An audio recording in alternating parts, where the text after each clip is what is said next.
Welcome everyone to World Series News. This is a community service recording to explain to the many people who have approached me and asked for instructions on how to vote in the federal election coming up in 2022. So I thought it was appropriate to be able to put together a brief tutorial and explanation of exactly what your vote does, how it counts, and how it all goes together to form what will be a new government sometime in 2022 when Prime Minister Scott Morrison calls an election. So let's start. In order for a political party to form government, it must win or form a majority of seats in the House of Representatives. The House of Representatives is the green coloured house, and it contains 151 seats. So in other words, to form government, a party must get at least 76 seats to form a majority in its own right. Should neither party or any party form 76 seats in its own right, it will then have to form what is called a minority government, whereby it forms a coalition with other members of parliament who are not in the same party as that who is going to form the government. The last time this occurred was in 2010 when Julia Gillard formed a minority government with the help of 3 independents, and that's what gave her a majority. The reason for this is that in the lower house, you must be able to vote for supply, which means the ability to vote for the money, the bill that passes the money to pay the bills of the government. And that is the first and primary reason why you must have a majority and to form a minority government. Sounds a bit complicated, and it doesn't always happen. However, in 2022, with the political landscape as it is, it's highly likely, with a whole lot of new parties forming, that there will be some extremely interesting results. And therefore, everyone seems to be a lot more interested in understanding how the voting system works. So the purpose of this tutorial is to explain how to vote in the House of Representatives. There is another house in the government called the Senate, but that will be the subject of a separate tutorial. For the purposes of this, it's only covering the House of Representatives, which the Prime Minister is the head minister of the majority party in the government, and that is how it's determined. Each political party of significance will elect its own leader, and that person, if that party wins the most seats, is presumed to become the Prime Minister. So let's start with it. On the screen now, you're going to see what is called a sample ballot. You know it's for the House of Representatives because the piece of paper you receive will be green. So there are 3 ways to vote in the upcoming federal election. Most people will turn up on the Saturday that the date of the election is called, and they'll walk into a local booth, which is normally their local school, and they will walk up to a counter and they will be asked what their name and address is.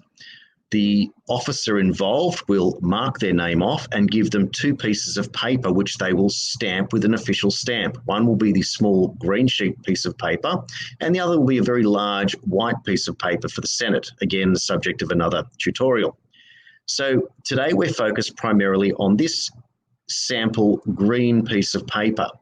And on that piece of paper will exist a number of different candidates.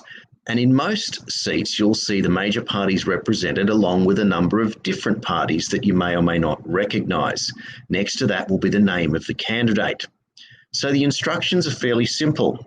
What you need to do to make sure that your vote counts is to ensure that it is called a formal vote.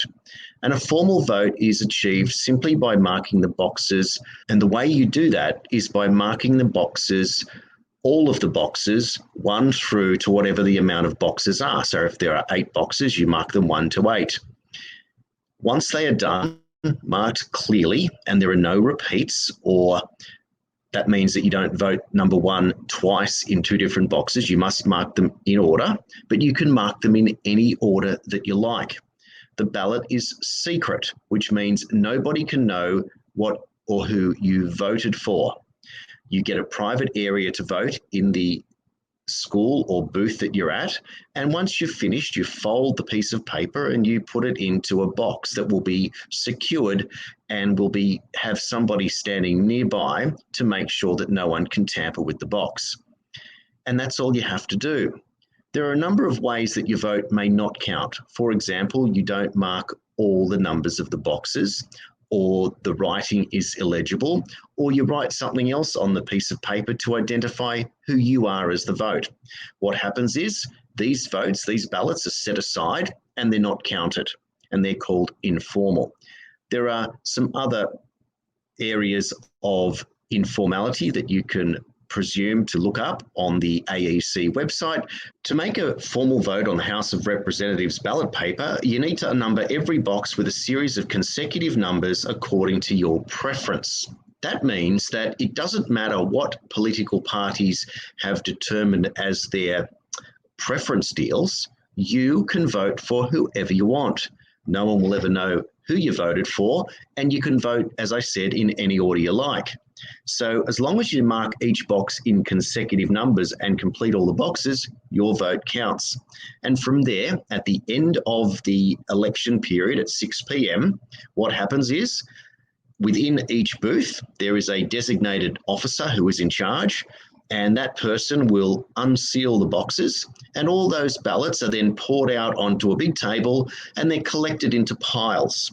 From that stage, the officials that are working there pile them all up and they immediately start gathering them and putting them into piles. And each party has the column for who gets the one preference, one being the first preference. And at the end of that process, the candidate who has the least amount of votes, and that can be determined by counting them or by telling the height of the pile, their votes are then removed from the counting, and whoever that person's votes counted for number 2 are then put onto the pile. And this process is continued until you're left to the final 2 candidates. And from that point, the votes are then reported to a central tally room and are added up, and then all the booths in the electorate are counted, and that's how the final vote is determined. Generally, it can be seen well in advance who is going to win that seat, or if voting is really close, it can be counted for up to 2 weeks. And the reason for this is that there are 3 different ways of voting. As I said earlier, most people do vote at the booth on the day, but you can also vote in what is called pre-poll, which generally opens 3 weeks before the election.